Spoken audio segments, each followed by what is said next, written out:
Good evening, Central Indiana, and welcome live to Porch Time here at JTH Construction Studio.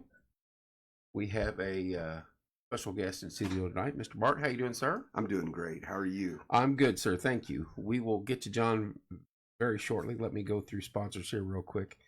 Once again, we are live at JTH Construction Studio. Get a hold of Joe for all your construction needs, 765-913-8599.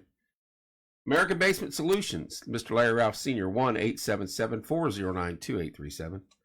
Fathom Real Estate with Teresa Besper for all your real estate needs, 765-341-8911. Wellspring, Bob Goodrum's Group, 765-346-6661. They do a lot of good for the community, taking care of the homeless situation. Stitt's Comfort Systems, give Caleb Stitt a call at 765-346-0195. Livewire, Tommy Walls, Electric Consulting, 765-792-4012. Matter of fact, we will be over at his place carrying the Fall Foliage Parade live, right by his house. Can't wait for that. Wayman's Furniture, Appliance, and Mattress. Give Mark Wayman a call, 765-342-4339. The Yard Barber, Andrew Payton, 765-318-4108. Logan's Cosmos, 765-318-3388. Let's not forget our ladies at Hometown Nutrition, Martinsville, 765-315-0738. Protein shakes, iced coffee, boosted teas, and smoothies. And now,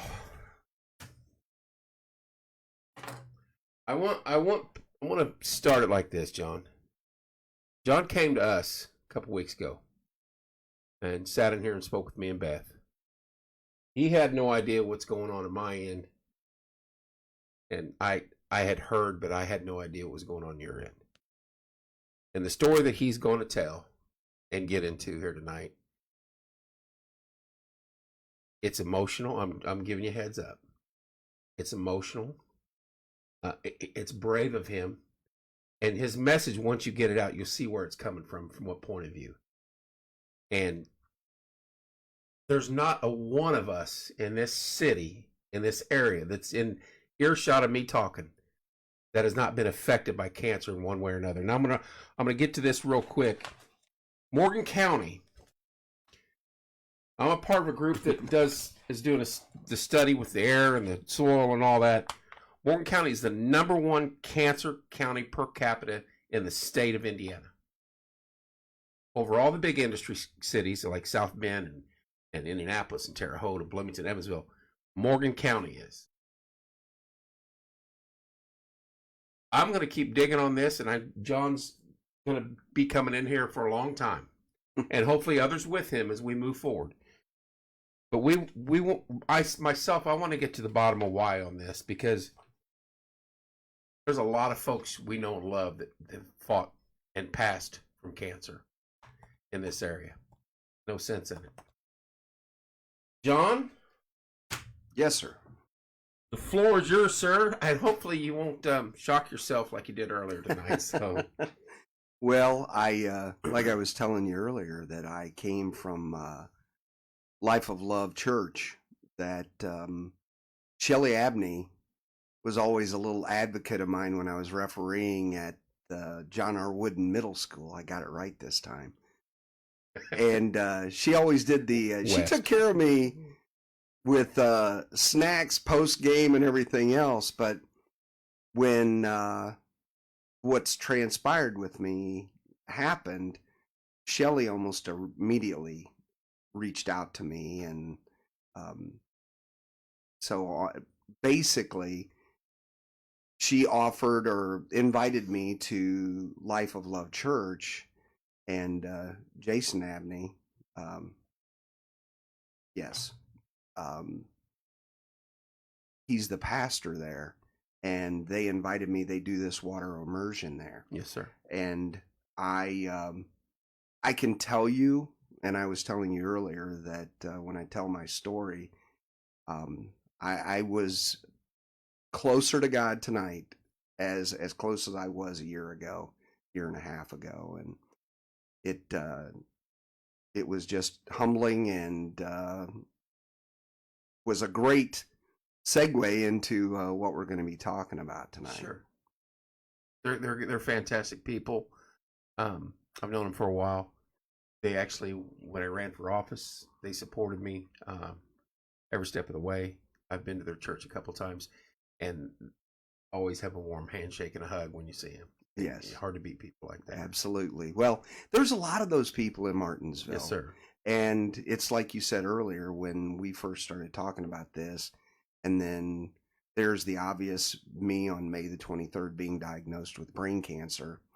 And not just brain cancer, but it was a cancer called glioblastoma. And the survivability of glioblastoma is, without any treatment, is 18%. Yes, with 18%.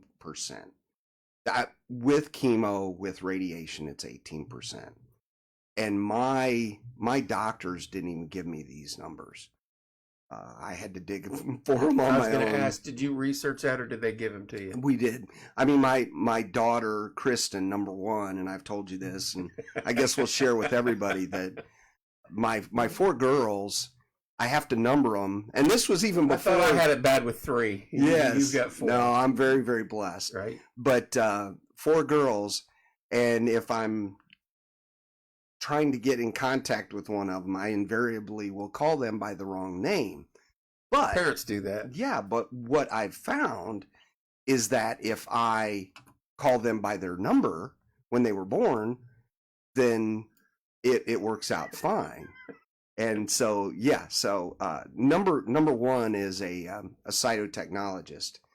And that's another thing with you and I when we started just even this journey we've been on to this point, is you started talking about, and I'll show you the arrays in a little bit.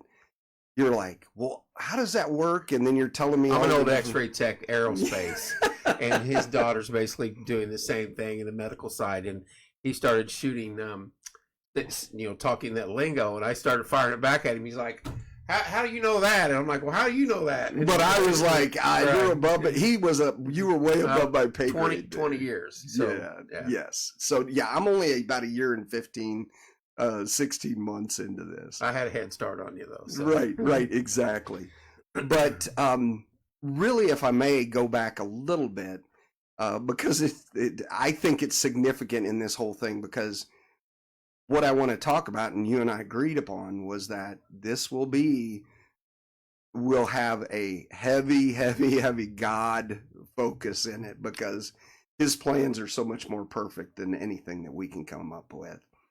But I was refereeing the Ben Davis Carmel game 2 years ago when there was the shooting on the field. Well, during that game, and work with me here, folks, but during that game, I got stepped on by one of the linemen, and unbeknownst to me, well, I knew it hurt, but I just thought it was a bruise. I dislocated my second toe. And you'll see in a little bit why that's significant. But that's, I believe, is what started it. What they say when I was diagnosed, that glioblastoma has about a 4 or 5 month incubation period. And they came in and they just said, it's not your fault. You look like you're getting ready to say something. No, I just feel for it. I know. I've heard this. I know where it's going. Right. So the sign. You know what I mean? Someone stepped on your toe, and I know where this leads to. If that doesn't happen, right. If that doesn't happen, and then a series of other events don't happen, I'm probably not diagnosed, and I'm not here. That's flat out fact. It's not hyperbole. During a year and a half ago, January, my mother was in assisted living and was not doing great. She had dementia, in and out of the hospital. And again, that's another one of these things where people can relate. They go to the hospital, they get better. And so mom was not doing great. And number 3 was getting ready to graduate from college.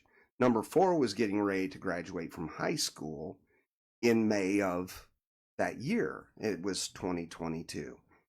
And so there were a lot of things going on in my life, and I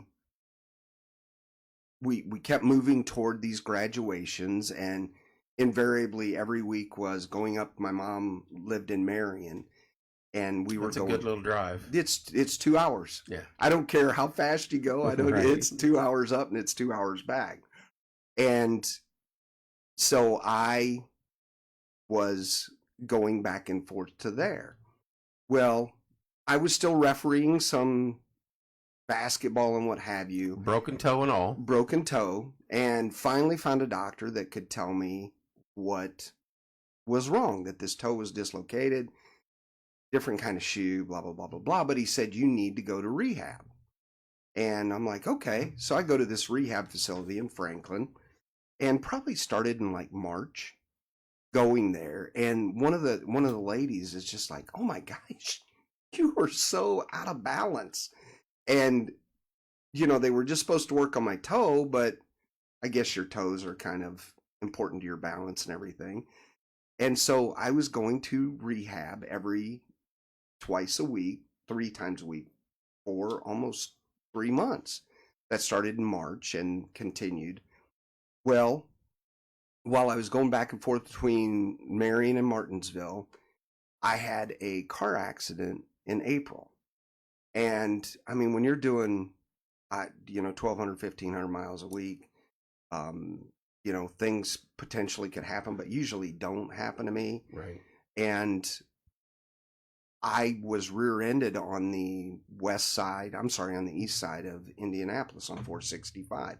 Guy runs into the back of me. It really didn't hurt me or anything like that, and took the car to Whita's. I don't know if that's allowed to say that. But maybe they'll become a sponsor now. Yeah, exactly. They're my people there. Right. So I had this car accident, and I also,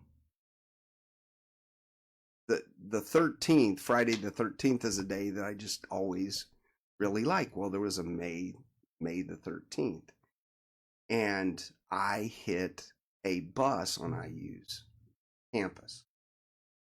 Someone's trying to send you a message. Yes. Yeah. Well, and Billy Guy is saying to me, he's like, John, you got to slow down. I mean, Billy knew what was all going on in my life. Right. And with mom and all that stuff. And so I'm like, I know. So that was on May the 13th. Then moved forward a few more days. And the Friday really before everything came to a screeching halt or crescendo, Sherry and I just had the best day. We went to the track, which we've never done. I mean, we've been married, it'll be 30 years in January. And we'd never been to like the track. I mean, we've been to the track together, but not for like Carburation Day or something like that. We just went and had a really nice day there. Just even looked at each other on that Friday like, wow. We had a couple open houses that we needed to go to. And so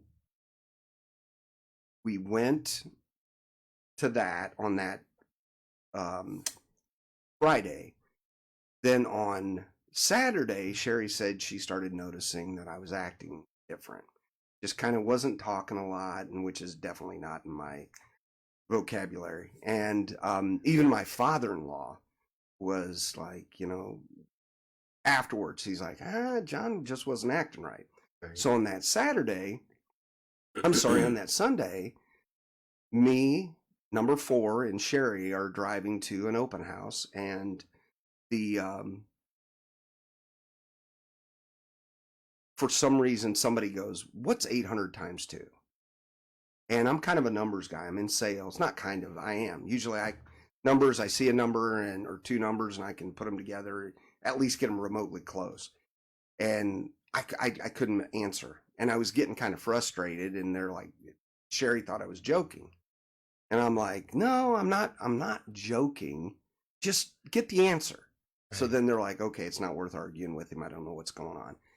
But then Sherry and number 1 and number 2 started talking. And then I, on Mondays, had the privilege of watching our granddaughter for about an hour and a half before Sherry would get there. So I was going to their house and I made a wrong turn. And I ended up, I couldn't find my phone, which that's not necessarily out of the ordinary. And But this is a trip you've probably made several times. several times. You know Yes, where the it's- Kristen and Nick had moved into the house that they're in. You knew where it was. Right. And I made the wrong. So then I got to their house and I made Kristen late to work. Of course, immediately she's texting and calling her mom. And Sherry's already at this point decided he's going to the hospital. Right. And she was dreading how I would respond. Well, Sherry gets to Kristen and Nick's, and then my number 4 pulls into the driveway. You knew you were in trouble. Yeah. Well, I'm telling you, Kevin, when she goes, I'm taking you to the ER, I go, okay, just like that. And then sadly enough, I'm one that can get through like the different channels to get, to your doctor and stuff like that.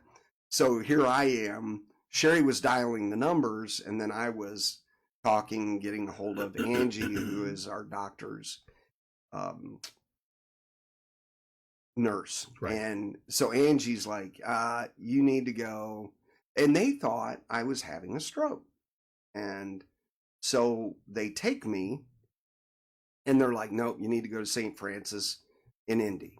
I'm like, okay. And while we're heading there, my sister calls. And as I recall, and Sherry will probably correct me later, but we were on our way to the hospital. And my sister calls and says that my mom wasn't doing well, that I needed to get Marion.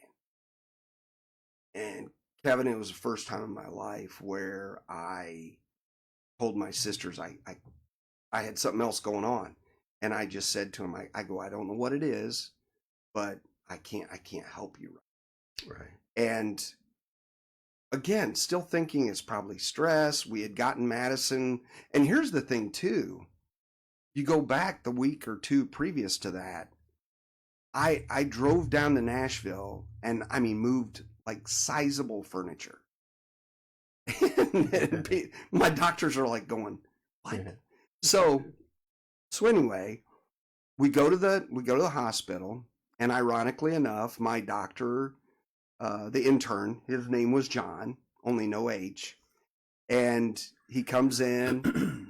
And they had already done the stroke test when we were out. I don't know if you've been to the ER. They're like, when they think maybe you've had a stroke, they have you squeeze their hands. Right. And part of the reason I'm telling you that is just because I think these are really important things that people need to know for their own health. I understand. So I do that, and they're like, nope, that's not the problem. And because I had the 2 accidents, they immediately went to concussion. Right. No talk. Brain injury of some sort. Right. And I'm like, what? That was like 2 weeks ago. Right. And they go, doesn't matter. You can have, where your head moves and neck and all that. And so they're like, nope, we're going to do a CT scan. Okay. So we're in there. They take me down for a CT. And then when John comes back, he goes, good news is it's not a stroke.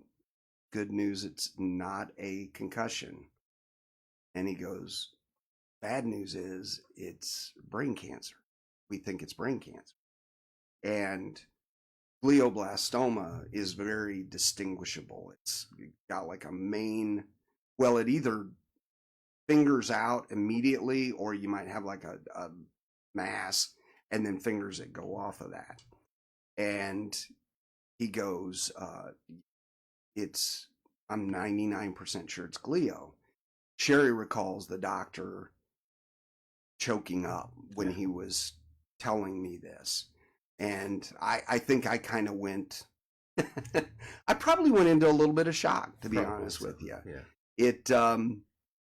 But I go, okay, and I remember saying this over and over during this process. Okay, what's next? And he goes, well, we got to do an MRI. to see, to get a better picture of it. Pinpoint. Right, exactly. And they go and they do the picture, and he comes back and he goes, yeah, it's glio. And he goes, and it's bigger than we thought. It was it was bigger than a golf ball, and it had 2 fingers on it. Like, I don't know if you see that. Perfect, right? Okay. There. Had 2 fingers on it. And what's interesting, it's not the big mass that they're worried about. It's where they're going. It's it's the 2 fingers and where they might be and all that good stuff. And so he does the MRI, and I think, okay, now we're going to get on to plan. But I'm like, what's next? Well, we got to do another MRI. I'm like, why are we doing another MRI? Well, now they got to do one of my entire body to make sure that it hasn't metastasized. Right. So I immediately then again show my lack of faith, and I'm like, okay, here we go again. Right. And the thing I would like to share that my pastor, by this time my pastor was there, and I would challenge everybody to read the 91st Psalms. And he gave me that scripture there. And that scripture is about battling. It's about God being there. And when the flaming arrows, part of it says, when the flaming arrows are coming at you, they go to your left, they go to your right, and they don't touch you.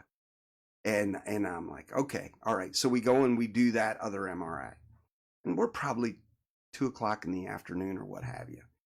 And I haven't heard from my sisters, and of course, we're calling my aunts that live in Nashville, Tennessee. We're calling family because we want, and people at church, we need everybody praying. We need everybody praying.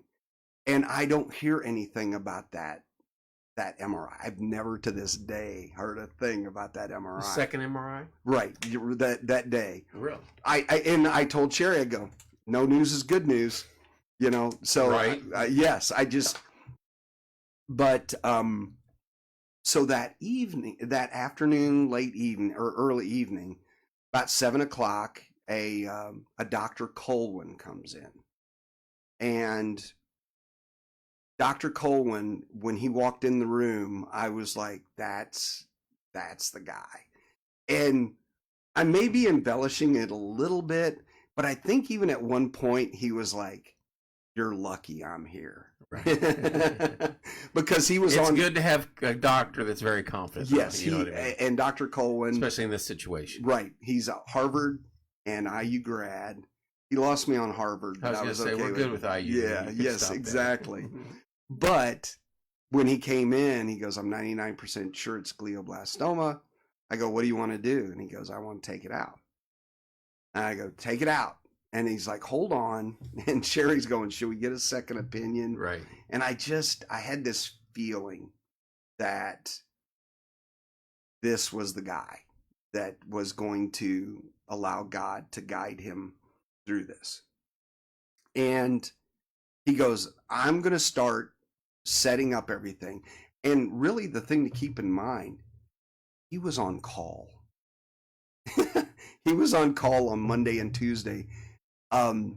It's even now, I haven't talked to him in over a year because he's more with IU than he is with St. Francis, and don't even get into politics that. Of that. Yeah, exactly. It's like, guys, yeah, let's worry about perspective.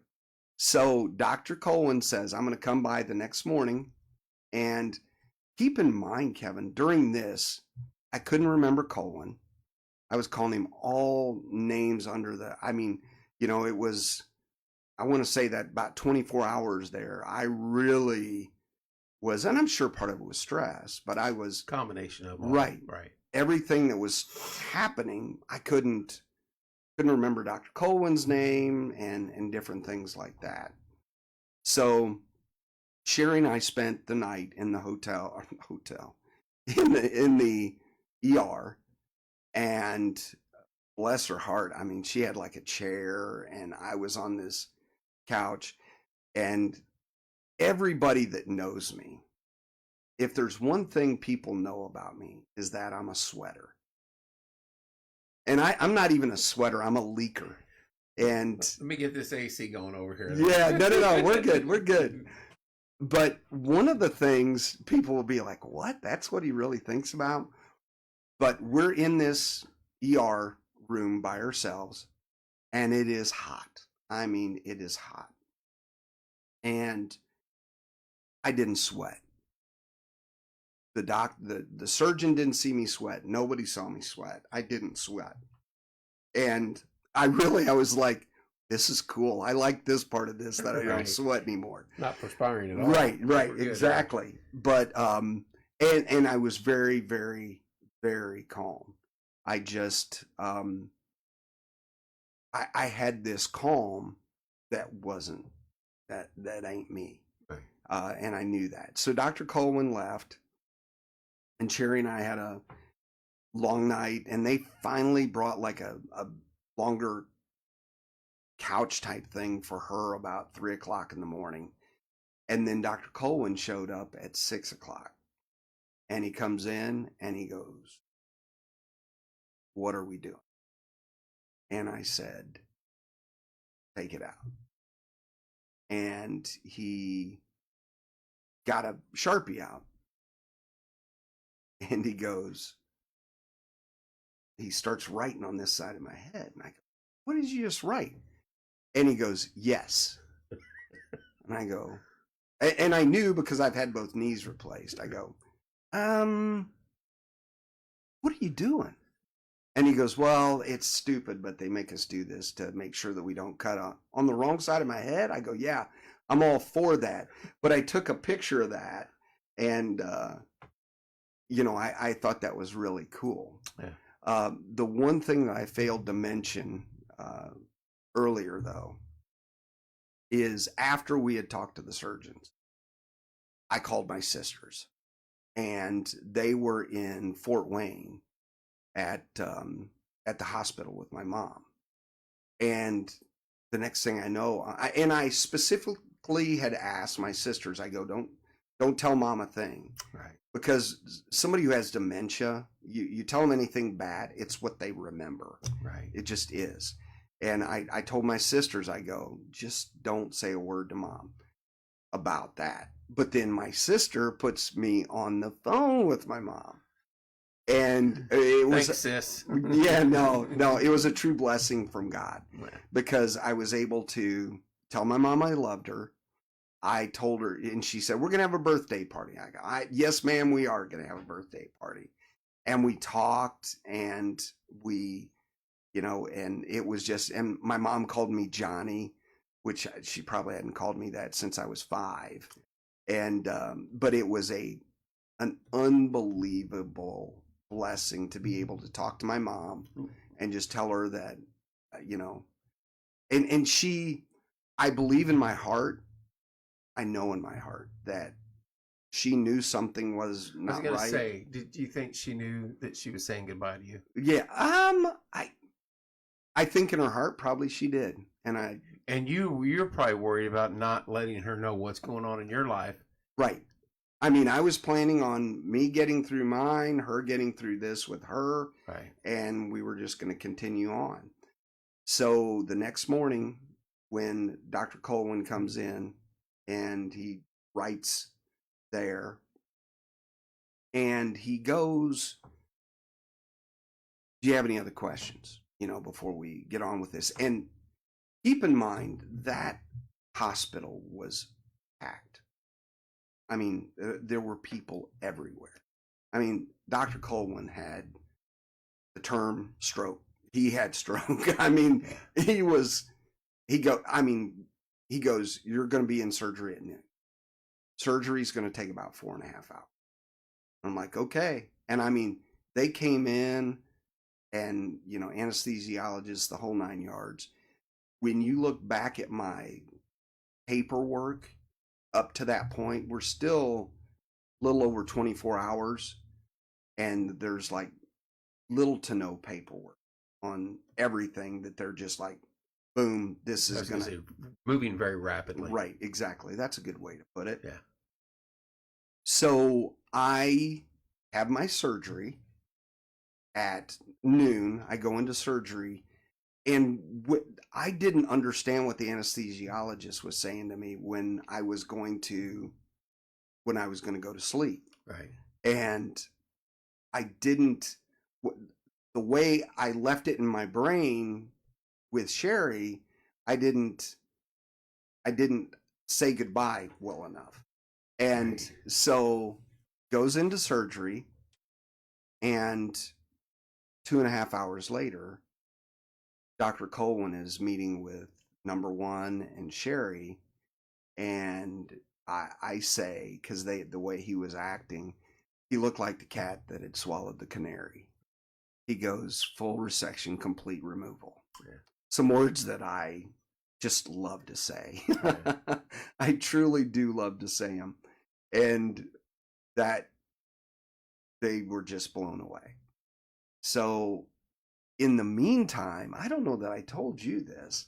In the meantime, I had in my mind had not left Sherry like I should have. So when I wake up, that the nurses are like, "Man, you're strong," and there were 10 of them holding me down, trying to just get me to settle down when I was coming in. They had to sedate me again because I was wondering where Sherry was and just being totally irrational. Just being totally irrational. And so, I mean, that's expected. I mean, yes, I'm sure yes. you've seen it before, but the last thought in your mind was, hey, I didn't say goodbye to my wife Right, properly. right. No one's going to keep me from that. You know what I mean? That's Exactly. your mentality at that point. And then the other funny thing is, though, is one of the ladies that was trying to hold me down, she goes, eventually, and I've got this bad habit of scratching my nose. She goes, scratched his nose, and then I just went to sleep. So they're working their way to try to get me to recovery. And my wife, excuse me, and Kristen, number one.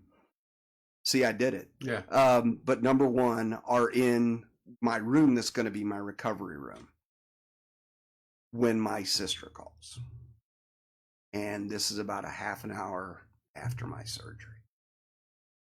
And they tell my middle sister tells my wife and my oldest daughter that my mother had passed away a half an hour after my surgery. Made sure you were okay. You dang snippy. She I wholeheartedly believe that. there's no question in my mind, Kevin, that she did that. That's when you were asking about, do you think on Monday? Yeah. Yeah. I mean, in her heart, she knew something was wrong with John. And the next day, she's like, and that's why I'm so positive that doing this is what God wants me to do. So I get in there, and I'm still probably a little bit loopy from the anesthesia and all that.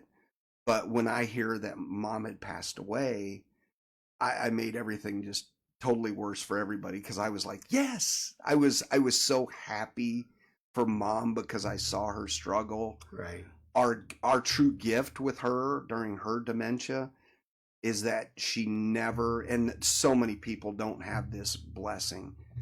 She never, I don't know that she ever called us by the wrong name, period. Right. But yes, she waited, and the person I probably feel after Sherry, the person that I feel worse for is Kristen, because on Monday, when we found out that it was glio, she was already looking up this device, and she goes, Dad, you're going to be wearing this after you get through surgery and your chemo and radiation. And she was like almost telling me what all of that was going to be. And, but so I was so glad that mom wasn't in any more pain. But then I was kind of fired up, Kevin. I just had this, and it was the old football wrestling mentality that took over in me. And I told the nurse, I go, I want to get up and walk. So this is like 4:00. And she's like, you can't walk. You just have brain surgery. I'm like, yeah, I want to walk. And so she called Dr. Colwyn. Dr. Colwyn's like, let the man walk. So I was 4 hours after surgery, I was walking around. And then the next day, really, there wasn't anything, there was some walking and little bit of celebrating. We really didn't know until we had the MRIs the next morning what was going on. So at 6 o'clock the next morning, so this would have been May the 25th, I went down and had my third MRI in 3 days. I know the timing and the chain of events is it's unbelievable. It really is. I mean, it's the roller coaster of emotions and heartache that your family has been through in a 72-hour period is unbelievable. And when people say to me, "Oh, you poor thing, you got 4 girls," and I'm like, "No, you don't understand how blessed I am." My 2 aunts that live in Nashville that are my dad's sisters.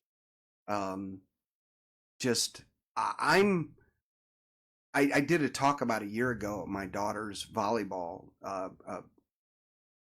banquet, and I told them all then, I go, us guys, we're wimps. We can't hold a candle to the strength of women. I mean, we don't want them to know that though, but it's exactly. Every year I make the post about my mom passed from cancer, Mm-hmm.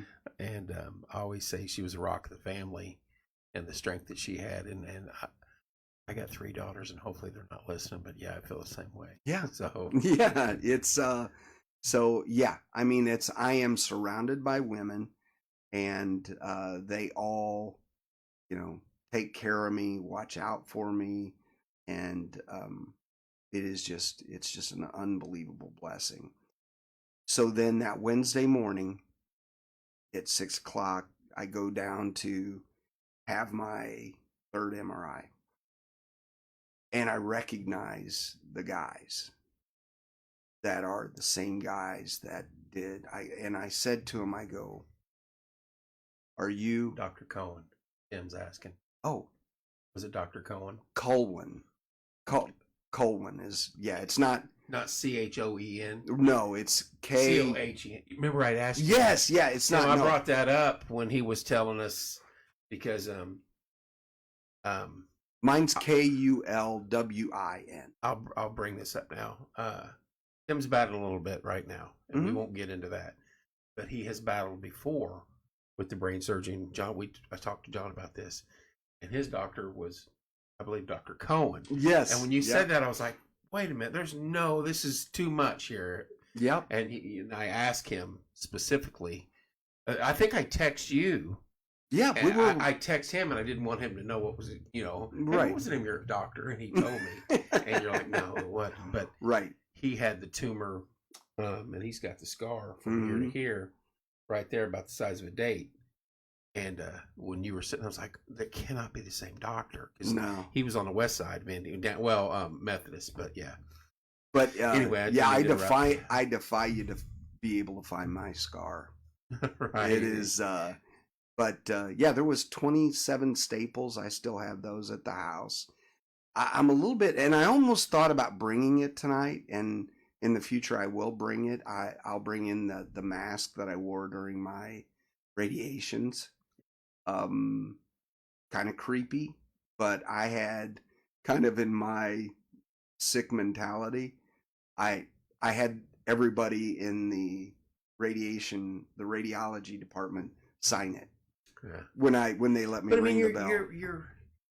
You're staying positive for a reason, because you're walking with faith, and much the same as Tim is. Mm-hmm. And I don't think there's a better way to look at it. You know what you got. They know what you got. You know the avenues that you're standing in front of. You can either be miserable and fight it the long way, or be as positive and be and walk in faith. And I think what you did and what you're doing is, not all of us could do it. I'm pretty sure I couldn't. Well, it's a blessing you can, because I just like my brother, and I don't know how many are watching. this guy's a voice now for you. Know that. That's, to me, someone gets cancer in your family, it's very, oh my God. No. Some people don't know what to do, don't know how to act, don't know where to go, don't know who to contact. I've been through it 3 or 4 times in our family now, and I hate every step of the way. But this man right here in front of us is a brave soul, and his faith is deep. Well, it's Kevin, and you and I did talk about this because my wife. Yeah, let me get some background on that real quick. You go ahead and do Dana, that. Exactly. I graduated with Sherry. I knew Sherry my entire life.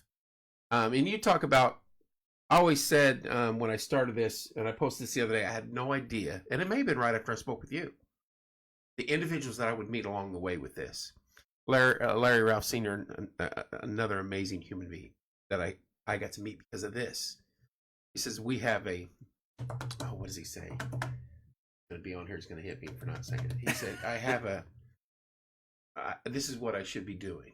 Because we have a service here. You know what I mean?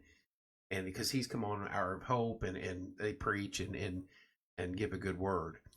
But I said, I never would have got a chance to meet some of the people that I have to a person. Just amazing human beings. Well, my only interaction with you. I was hoping you were going to say this. Prior to this, as we shift gears here real quick, he kicks me out of a 5th grade basketball game. He's a referee. And I didn't know him from Adam. And he didn't know me. And I don't think I said 5 words to you. The rest, the only other time that it came up is I think when you took over Martinsville Junior Football League and you contacted us about being involved somehow. And then, of course, we did. But other than that, prior to that, I was like, John Martin, he kicked me out of a 5th grade basketball game because I said, watch the 3 seconds. Because Logan had played 2 minutes, had 2 fouls, 6 points, 2 rebounds, and 2 3-seconds called. But it was because at that age, she was so much quicker and just really aggressive. I wonder where she gets that. But it was funny because then I was like, God works in mysterious ways. Yes. And our paths crossed and now we're joined. And more ways than one, in a lot of ways some people don't even know. But I forgive you over the technicals. I'm just telling you that. Thank you. I appreciate that.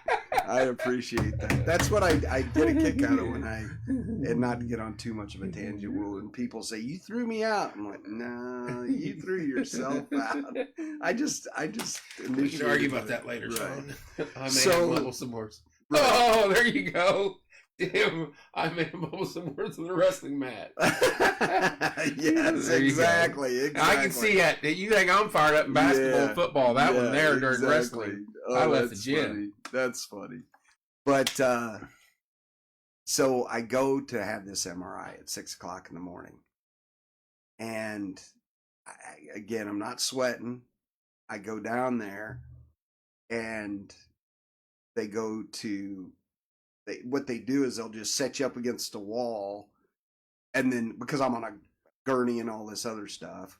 And so they leave me there and then they come and get me. So the 2 guys that are going to do my MRI come to get me. And they come around the corner and I kind of look at them and I'm like, aren't you the same? And they go, yep. And I go, man, y'all look good. And they go,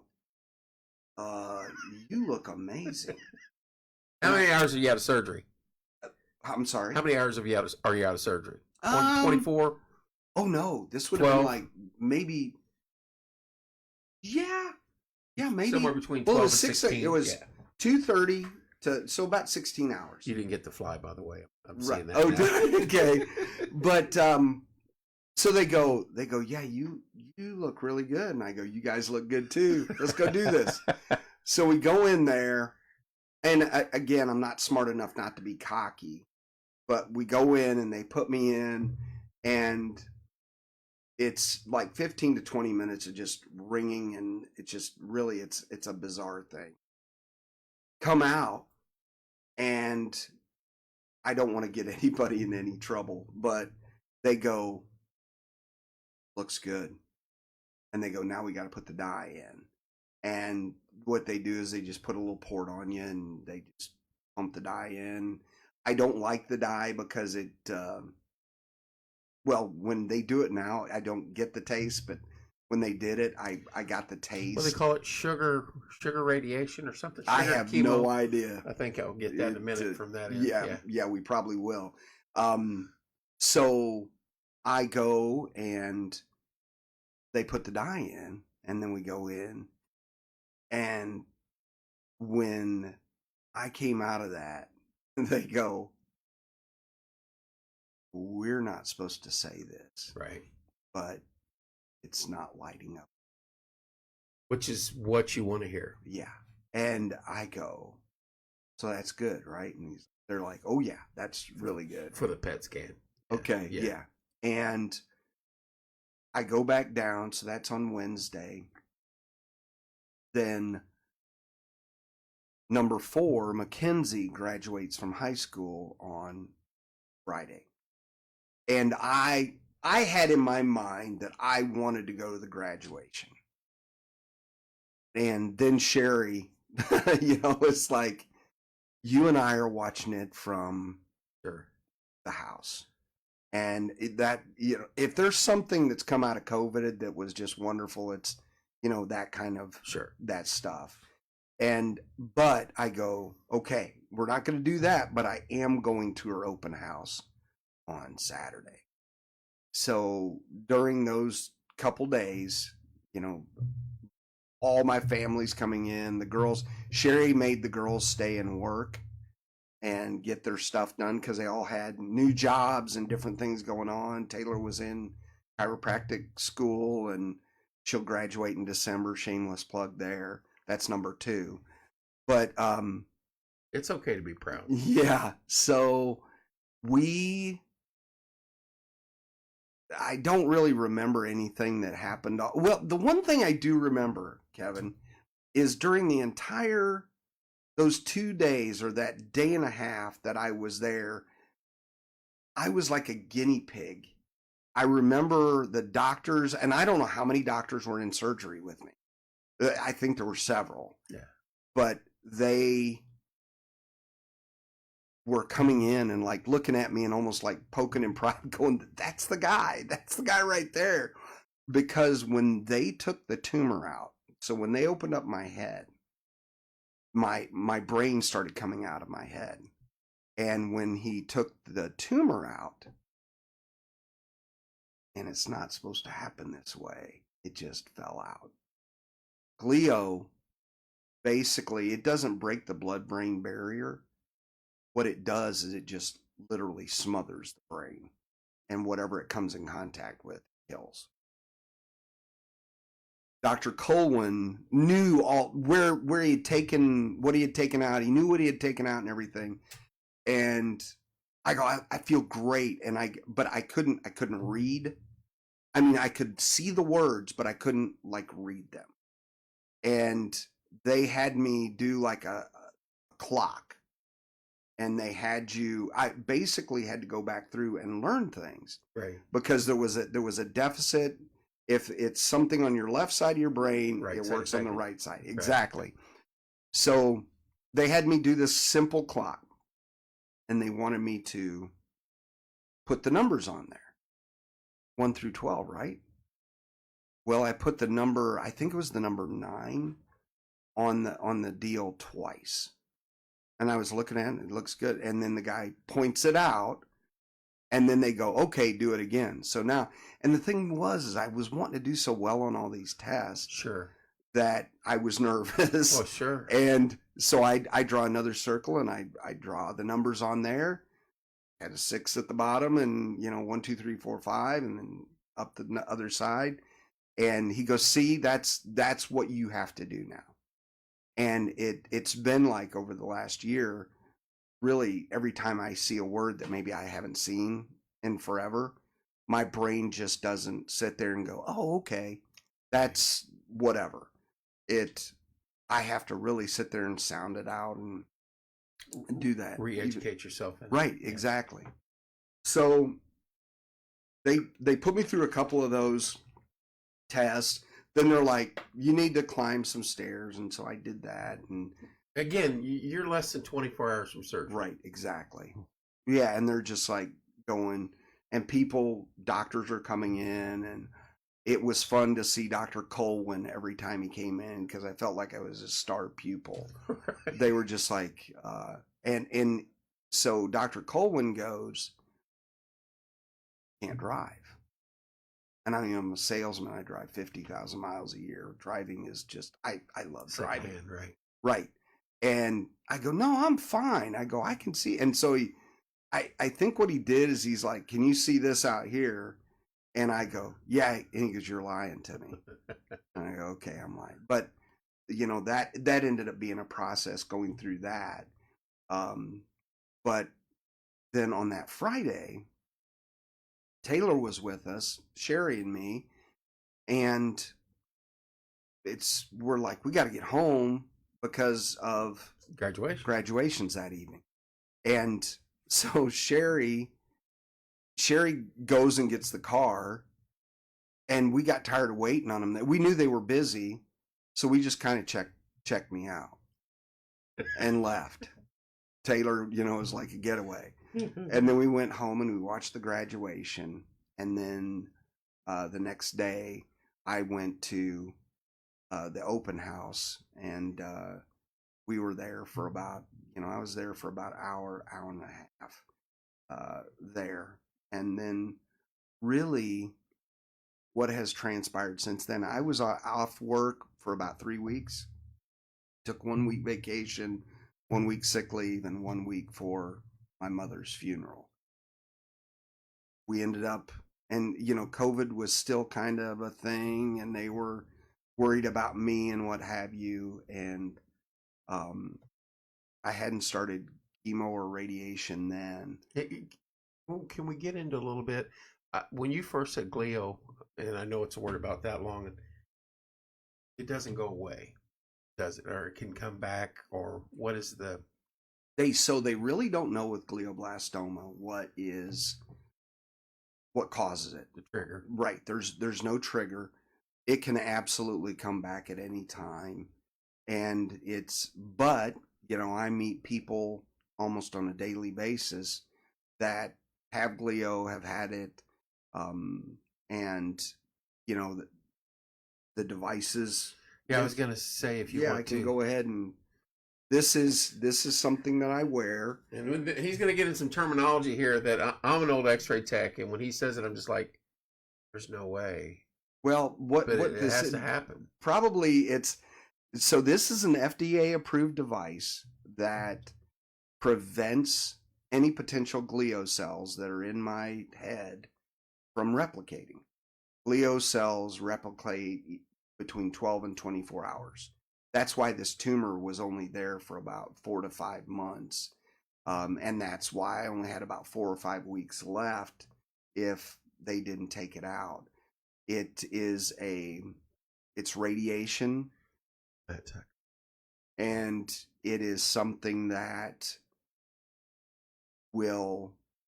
this is something that I wear. I'm supposed to wear 18 hours out of the day, but then there's this adhesive on it, and you just can't be pulling them on and off. Right. So I'll wear them. You got to be kind of... It's funny. I met a guy, and somebody that works at Shields. It's like I'm doing advertising here. I don't mean it to be like that. Brad, I expect a check next week. Right, exactly. But at Shields, there was a young man that had a big... He had an afro. Right. And he had this big hat. And this device, I can unplug it here, and then if I can put it on top of my head, then I can take a shower from here down. And there's things like that where you just sit here and go, that's not that big a deal. Yeah, to me, it's a huge deal. So I asked that guy, I go, I hope you don't take this wrong, but I go, how do you shower? Where'd you get that hat? Yeah. And shower, where'd you get the hat? Yeah. So, and I'm like, can we get it? Can we get it to where it's not? His was like like an Afghan type thing, like a throw rug type thing, and it was would have been so hot. That's maybe the winter, but yeah. Right, exactly. But when I started with the doctors, the first doctor that I met was Dr. Raghavendra, and she is my chemotherapy oncologist. And she told me that I was going to go through, would have been 6 weeks of chemotherapy, where I'm so blessed is that mine was oral. Yeah. And it was, they give you a dose, and another waiting game when they were talking about your chemo and your radiation. They do 2 different tests. They send your tumor to Philadelphia. And in Philadelphia, and I know, Kristen, you're watching and you're going to be like, no, Dad, you need to say, I'm going to have her on so she can explain I'm all surprised you didn't bring him with you today. Well, Rylan needed to go to bed. The grandbaby okay. needed to go to bed. I understand that. But Kristen knows all of this, you know, even testing now, where she's going to go with me on my next visit. Right. Because there is testing out there now that maybe St. Francis isn't doing. Right. But so I have I do this chemo, and you would do the chemo. I did it solid for 6 weeks, and you just take it, and it's a pill, and then you take an anti nausea medication. That was the thing that when I was going through, they had me on I call them antispasmodic products, to where making sure that I didn't have some kind of a reaction or whatever to what you're taking. Right. Well, not only that, but like after my surgery, there's the potential to have different types of seizures and things of that nature. So, and I say, yeah, so there was anti-seizure medication, then I was on steroids, and I hated all of those things. I'm like, get me off of them. Nicole said her dad took the same pill. Weight loss or appetite loss, or I'm going to get graphic, restroom issues, anything at all? So or all of it, all the above? I've had 72 different rounds of chemo. Are you serious? I've had 30 rounds of radiation. Holy cow. And I've gotten sick You twice. didn't tell us that last time. Oh, did I not? No. Okay. We didn't. I don't think we crossed that bridge. Right. And that was over like 6 months. The first part, what they do is they give you what they do is they figure out your dose, and they didn't want me losing weight. And they really didn't say to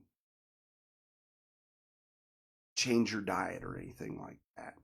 They were like, no, we want, I mean, basically in the beginning, I was losing a pound a week, and I was like kind of excited about it. I'm like, oh, this is cool. Yeah. I'm losing some weight. And they're like, you've lost a pound every week over the last 3 weeks. I'm like, yeah, isn't that great? They're like, no, you got to put the weight back on. And they wanted me to keep maintain your normal. Yeah. So probably 15 pounds or so is what I've lost. And that was probably more when I was in the hospital than at any other time. That, and I think I saw Nicole is a lady from Michigan. That's Jeff Haggard. Right? Yeah, I just saw it. There she is. Yeah, Nicole Short. Oh, yep. Jeff Haggard, very inspiring. John Boy, proud to call you my friend. Awesome press. You have talked this long without saying roll tide. Keep inspiring and fighting. If he says anything tonight, it's going to be go. Oh, it's Nicole Short. Nicole Short. Nicole She's from Marville.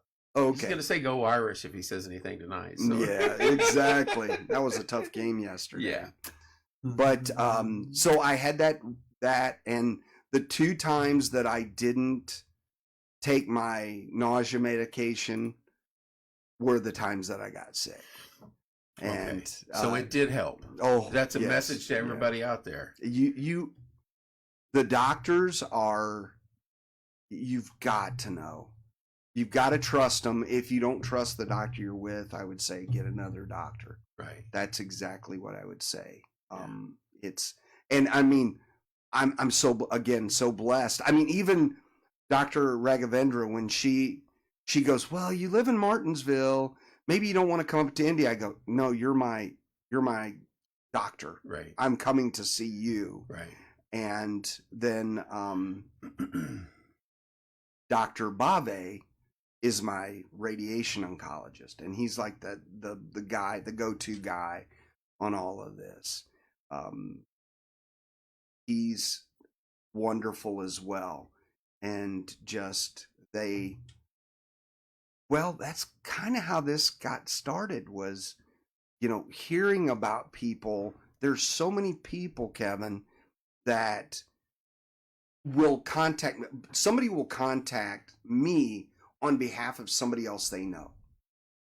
And I'll give them my number, I'll give them my email address, and I'll say, tell them to get in touch with me. Right. I can help you with how to handle sores that you get when we've got that kind of down to science. Yeah, you hit on that last time, or when we spoke, that it can happen. You can get sores on your head from the device. Sherry is the first time she put them on, it was a half an hour, and now it's maybe 5 minutes. I mean, when I got immersed, I took them off, and I don't know if I told them on here. You have not yet. But these things can they carry a charge. They do carry a charge, and my hair's a little long, so you got to be cautious there. But I was excited when I got to Life of Love, and Life of Love, right? LOL, Love of Life. Yeah, Love of Life. Sorry to hear that, Nicole. Yes. But I was excited about going to get immersed, and they will kind of even arc. You can even hear them kind of go, and I'm like, Sherry knew what I had done. You turned it off. Yeah, I forgot to turn it off. But then she put those back on like that. Was no big deal. I want to back up for a second. In the span of 72 hours,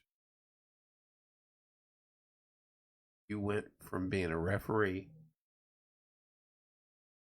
a father, a husband, had a mom, great job, and you almost lost it all. And you come out smiling and telling a story because of your faith. I mean, the time, the distance that traveled in that quick a time, and you came out the other end. What is it? Those saying, it doesn't kill us, makes us stronger. Mm-hmm. You should wear that shirt every day. You know what I mean? Well, the thing about it is, in both of so Dr. Bave and Dr. Raghavendra, and you know what? Dr. Colwyn said the same thing. I remember him saying to me after the surgery, he goes, I'm not going to say you're going to live 80 years, but he goes, you could live 80 years. And the thing about it is, there's not one of us that's guaranteed another day. Mm-hmm. So when you're looking at all of this and going, whatever your situation is, you've got to look at it and go, every day, the analogy is a gift. They are. Every day is a gift. None of us are guaranteed another day. Golly bum, the 6 people that were in that submersible, right? You're talking about people who were paying $250,000 to poke fate. Yeah. And in a split second, fate was like poking back. I don't know if you guys understand what implosion does. They were gone. They were obliterated before they even knew what happened. God bless you, John from Londa Cook. Londa Morrison Cook. Thank you. Yeah, every time you've talked to me, and every time I think about this, it's amazing. Just as she said that, and your outlook, and much like my brother, um, both of you, I don't know if I would share that same demeanor. Not saying that my faith isn't strong, but you guys roll with the punches, as they say. Okay, we got for me next. Let's get it on. Let's go. I got a graduation to go to. I got games to ref. Are you still refereeing? I do. That is. I refereed a couple of Pee Wee football games. The first games that I had refereed in 2 years, and another one of those things that I didn't think about before I got out there. Yeah. I had to reteach myself. I used to be able to throw a football in the air, underhanded, 40 yards. Yeah. And I couldn't get it 5 yards. Jeff Hedges was like looking at me like, "What is your problem?" I'm like, "I think Muscle it's the memory. whole brain It's surgery thing." Yeah. You know that. Did you forget how to tee people up in basketball? You know what? Again, I'm going to give Jeff Hedges some credit. Last fall, I had pretty much given up everything, and Tim said I shouldn't have. Well, I probably shouldn't have asked what's next. Yeah.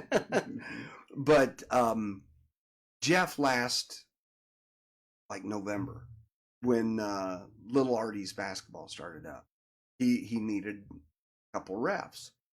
And because I wasn't going to be reffing, and he's like, "You know what, John, I've been thinking."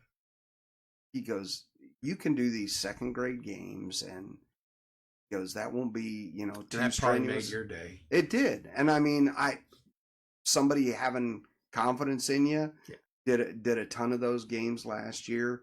And still marveled at some of the people that I'm like, "Oh my gosh, guys, let's get some perspective." Does like I said, it all happened so quick for you. Doesn't even affect you that you're wearing on your head or your side of your body. That's part of your life now, every day, isn't it? The thing that bothers me is when this battery starts beeping when it gets low. But I still, dadgummit, Kevin, I still have days where I leave the house and I get all the way out to 69. And I'm like, I have a battery that's going to last me 3 hours, and I'm going to be out, for 8 or 9 hours. Right. And now, that's something you got to think of too. You got to bring a spare, bring it back up. Exactly. Or two. Yeah, exactly. Yes, definitely. But yeah, it's the thing about all of this is my belief is that this is a marathon. I believe God has put me here for a reason. I'm still kind of digging through all of that and figuring out, make sure that I'm doing what He wants me to do. And it just, like on a daily basis, people reaching out to me either on Facebook or whatever. St. Francis, I've got a contact there, and they, out of the blue. Well, what happened was when they saw the porch time thing, and no, Did they seriously? Oh yeah, absolutely. Oh wow. Yeah, one of the people there that I know that. Yeah, we've been known to bring people up. What we do here, John. but I mean, but no. In all sincerity, I mean, it is one of those things that when I really inspiring, John. What an amazing story. God is good, Corey. Appreciate that, Corey. I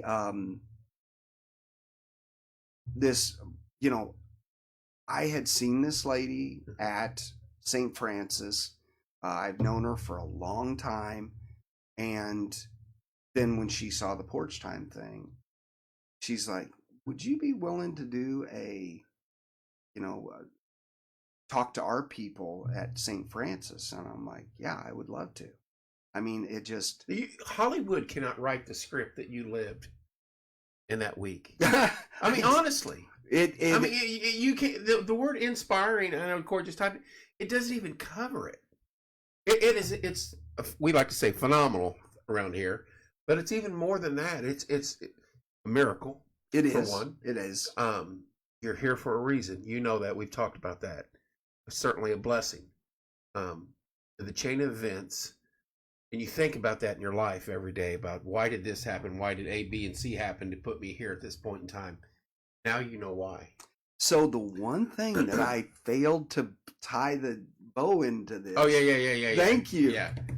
So if everybody remembers, I know the story. That's in the why beginning, zip past me. I was talking about the Carmel Ben Davis toe. game and the toe. There is when Dr. Colwyn told the nurse, let him walk. And I believe that I would not have been able to walk had I not been going to all of those therapies, and they would have me do where I would stand on a balance beam and balance for a minute on each side and what have you. Prepared you. Yeah, and I mean, now, even when today I stepped on a couple rocks, and if that had been a couple years ago, I would have twisted an ankle like that. Same. And I did it, and I go, like it was even like a gag reflex where I'm like, oh, gosh, that didn't hurt. I guess ankle isn't as strong. So God knew back 2 years ago in October. Yeah, you're gonna need this. Exactly. The other thing that I'd like to share, kind of as we wrap things up, is I do believe angels talk to us, and I hope I'm not getting out too quirky on this. Not with me, you're not. But on May the 23rd, I was diagnosed with polio. On September the 23rd, a year previous, is when Sherry and I started building our forever home in Martinsville, on my father-in-law and mother-in-law's property, part of their property.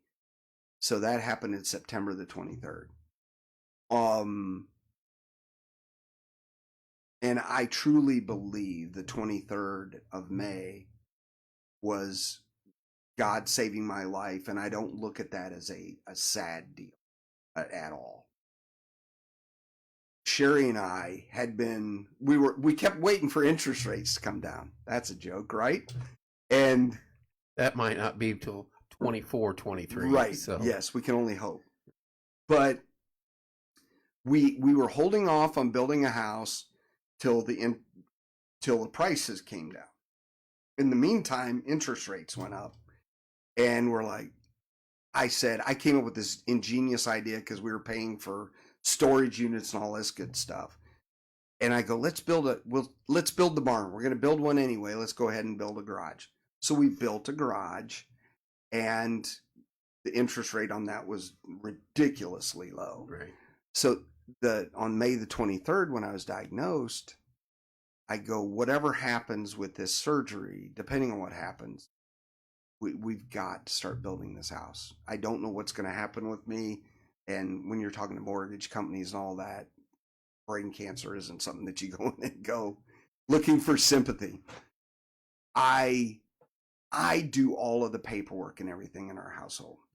And I told Sherry, I go, I can't do this. Right. But on the 24th, I said to Sherry, get the paperwork started, get the builder called. And so she did. And they had all the paperwork. She filled everything out. By the 25th, we were getting everything ready there. And then because you didn't have anything on your plate that week at all, right. Did you? Well, I knew I didn't. I mean, my company has been phenomenal, watching out for me and everything. But I didn't want the builder to know, and I didn't want mortgage company. Right. Lord help me if I get in trouble for that. But so then we got all that paperwork going, and we were getting ready to sign the papers on building the house. And it was September the 23rd, 2022. 1 year to the day of when we had started or closed on everything on the construction of our garage. And it wasn't like I did it intentionally. I went back to a year previous because there was something I needed to fill out So now I'm filling stuff out. And when I was filling that stuff out, I go, Sherry, it's the 23rd. And she's like, you got to be kidding me. I go, it's the exact same day as the 23rd of September. It's, it's a year later. And I believe, well, I read some article and they were talking about how numbers, and our angel's number is 23. Our guardian angel's number is 23. But I tell people now, when somebody tells me I'm lucky, I don't believe in luck. And I try my best not to use that word when I'm talking to other people. Right. There's some people, if you say, oh, you're so blessed, that they might take offense to that or what have you. The kind of funny thing is that regardless of what I'm talking about, if I get remotely into controversial waters, I've got the ultimate get out of jail free card. Except for one person, and since you know her, you're going to love this. Probably 6 months after all this happened, something happened, and I go, Sherry's like, John, I can't believe you did that. Right. And I'm like, brain surgery? Right. And she goes, that's getting really old.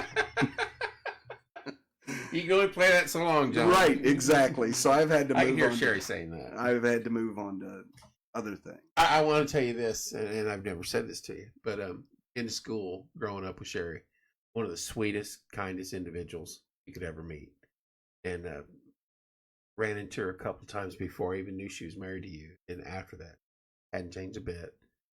One of the sweetest individuals you could ever meet. So, well, I have. You kicked your coverage there. You know that. She, and not only that, I don't think I've said it yet. Should have, but she saved my life.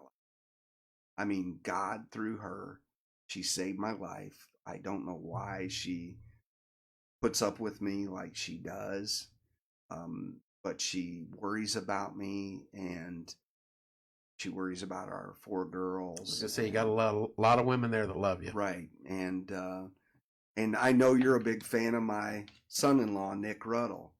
Yes, and I can tell you that he's a good man. I'm blessed, and I was telling Jason tonight. I mean, Nick was the one that was really, Nick and Kristen were the two that were really wanting me to go to that water immersion. Good yes, young man. Yes, I mean, and it's great. The whole foxhole thing and all that. Mm-hmm. Yeah. Londa Cook says, God is so good. John, you and Tom both have 9 lives. Wes Knox says, great family. Yeah, and Wes is a good man. Oh, he's an excellent human being. Yeah. And you want to talk about blessed. Our community is blessed to have Wes and what he does for our community. Absolutely. All over the place. Absolutely. Everywhere you turn. So. But my thing, if I may, and I am so excited about this opportunity, and I just hope, my goal is one person. If we can make one person's life just a little bit better, or make them happier, or make them want to fight,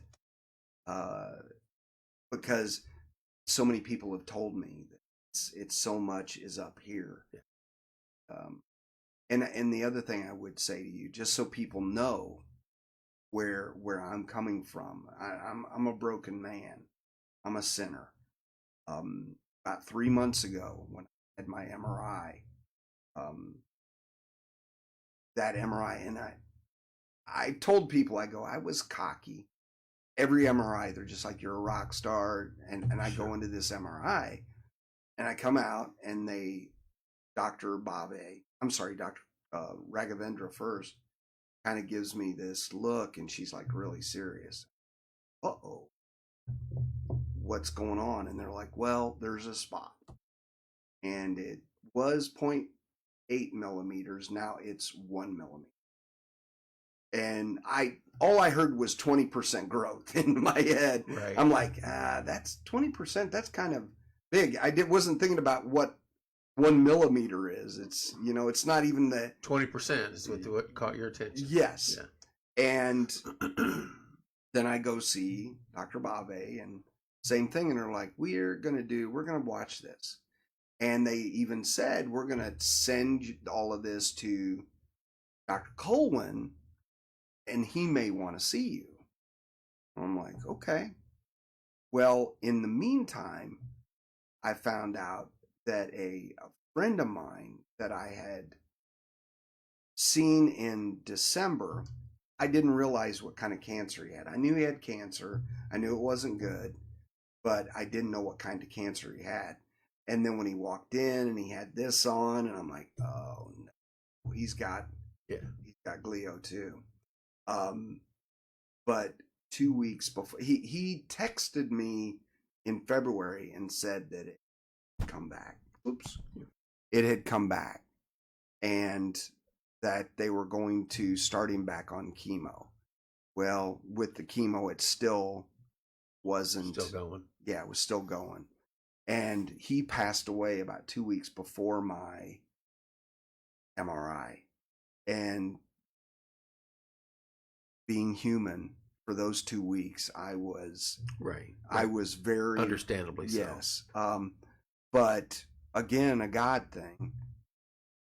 The day before my MRI, and this may be the first time he understands this or knows this. Nick texts me and he goes, "Hey, where are you getting your MRI?" And I go, "St. Francis, where I always get it." And he's like, "But where is it?" And I go, "Emerson, same." And he goes, "Construction nightmare right now." But yes, yeah. And he goes, "I'm going to be working over there," and Nick works in for the power company. And I knew then, Kevin, I'm like, this is going to be all right. I just knew that was God saying to me, got someone one of the strongest men in your life is going to be right there. And so then when I was driving my truck there and went to turn into the driveway, and I honked I saw a service electric truck, and I saw a guy that I thought looked like Nick in the bucket, and I honked my horn, and he goes, is that you? And I go, yeah, it's me. And he goes, I'm here. Come and see me after you're done. And so I went in, and then I had the same guys doing my MRI that had done the very, very early ones. And it was just, I knew I didn't even have to see the results. And when we got the results, we weren't talking about a spot, weren't talking about inflammation. They were just like, it's still healing. Something about opening up a head and taking part of the brain out and everything. I guess the body's got to recover, and that takes a while. Yeah, normal human beings, it'd probably take about a month to even get back on their feet. But no. But, work, I've been able to work, and no, it's just, my goal is that we help one person, Kevin. You told me that when we met a few weeks ago, and I told you, I said, every fundraiser we ever do and every little event we did, whether it be the corner in here or doctors or anything dealing with drugs or anything, we'd always say, if we help one person tonight, it's worth it to us. And you shot that to me. I don't care if I help 100. I just want to help one. I was like, there we go. That's the phrase that pays around here. You help one person, it means everything. Well, there are 10,000 people a year that are diagnosed with polio. And like I said, the survivability rate is 18%. If you wear Optune, it goes up to a whopping 32%. How long you had to wear that now? How long you? It'll be a year. We're coming up on a year. And you're September. In remission. I am in remission. I felt bad after I posted that the other day because I left it out there, and then someone was like, "John, I didn't know," and you're like, "No, I'm in remission." Oh no, that was Shelley. Oh, okay. It was Shelley. That's right, Shelley Abney. That's right. Yeah, because it wasn't. I don't believe it was yours. It was the way I posted mine, and I think Shelley was looking down through it, and right. We kind of left it open ended there. Yeah, she and I'm like, no, everything's good. Everything's good.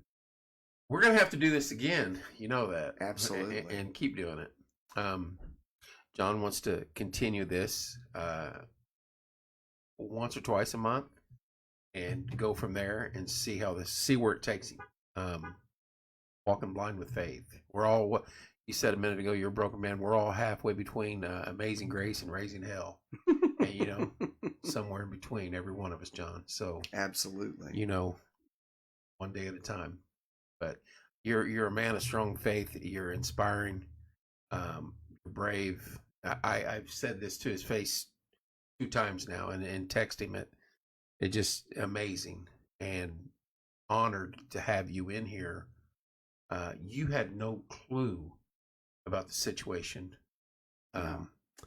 None whatsoever. When I told you that, this story's amazing. The message I'm sharing to our optimism, love life. Thanks for sharing, John. There you go. That's from Sharon Tyree. Mm-hmm.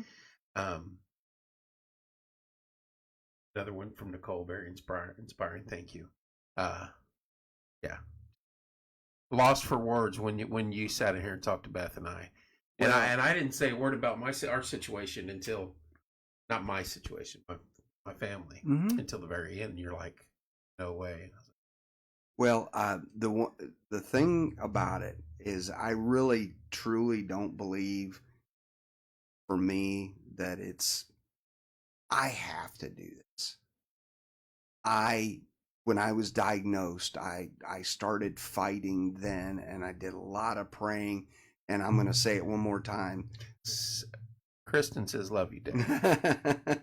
I would say, read Psalm 91. It is amazing, that scripture. But my wife and my daughters and my aunts, the thing that I didn't, and I'm sorry I didn't say this earlier, but my 2 aunts, my dad's sisters, came in and spent an entire week with me and took me around to clinics because I couldn't drive. Right. And when I was with them is when I was actually released and was able to drive. But they came and spent an entire week with me and drove around with me. My daughter Mackenzie took me around to clinics.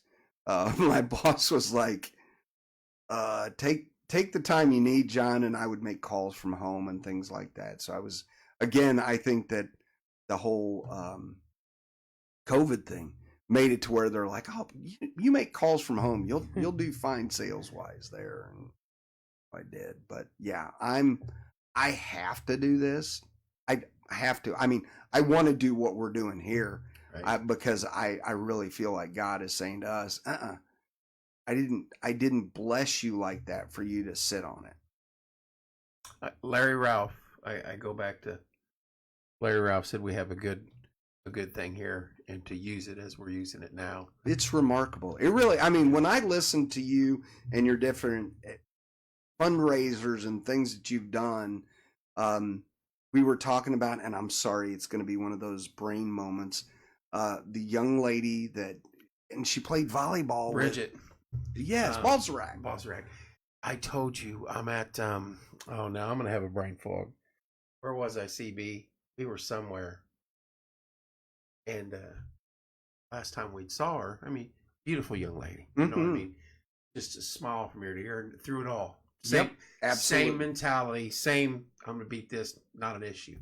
I'm standing at the fair, and here comes this gorgeous young lady standing in front of me, and she just stops and smiles, and I look up, and I'm like, I know you. You're Bridget's dad. And then I look at her, and I was like, oh my God. I just was like, that's amazing. And she is just a light of hope, and she's just an amazing young lady. I have a walking cane. I bought the walking cane that the handmade. Yes, I want to get her in here. I want to get her in here with us. That would be great. That would be just. She's. That's amazing. We need more of that. I mean, what you all are doing as far as identifying what's been going on and kind of tracking all of that down, and Beth, what she's got when she just started. She's in that group, and that's like I said, Morgan County is the #1 cancer county per capita in the state of Indiana. And if you think about that and let that sink in, most of the time it's industrial or water pollution, whatever. Indianapolis, Terre Haute, South Bend, Evansville, Richmond, Muncie, Kokomo. No, it's Morgan County. Yeah, it's crazy. That's amazing. Stacy Engel says it was such a Oh, yeah. whirlwind. Love you, my brother from another mother. She's from Alabama. Oh wow, Roll Tide, right? Roll is that where that's She gonna is come definitely from? a Roll Tide. Absolutely. Yes, she's like a we say sister from another mister. All right, there you go. But brother from yeah, another mother. their family, the Cardwell and the Ingalls are good people. Really. You have a one amazing support cast, and that's a must. Yes, sir. We'll have to do it again. We'll give it a little bit of time. Bridget, once pop that into my mind here. We got to get Bridget in here, and maybe I don't know. There's another guy on here talking tonight. Maybe we'll get him in here too. Cool. I think it would be some good insight from him. So many folks in this community. I lost my mom, my dad. My brother's been through it once already, fighting again. His son's had it. There's not a family that's not been affected. I'm in the group with Beth. Some of the numbers and some of the individuals, it's unbelievable. Mm-hmm. It is. Nobody. We all check out. I get that, but to go the way that a lot of the people in this community have gone, it's just heartbreaking. And you're giving them a platform and a voice and a shoulder and an open heart to talk to and about and with, and that's amazing. And whatever we can do to support you and help you, we will. Cool. Awesome. Last words, John. They're all yours, buddy. I just I can't stress it enough that if you're struggling with depression, if you're struggling with, and I'm just saying find somebody to talk to. There is hope. I go back to Love of Life, that they time after time after time, prayer works. Yep. Talking to your pastor and talking to people.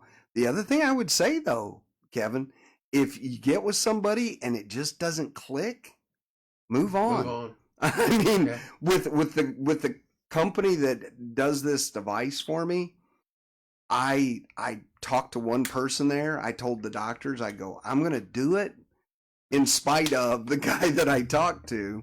And because I knew the science was there. And so just please talk to people. Love you, John. Love you. Love you guys. Thanks for tuning in tonight. Like and share. Spread this. Also, do us a favor. Click follow on the Porch Same LLC page if you're on that. And you'll see this man back on here again real soon. and others. Thanks, John. Thank you so much for tonight. Thank you. Tomorrow's Monday. Put a smile on that face. Let's get through it. Love you guys. We will see you soon.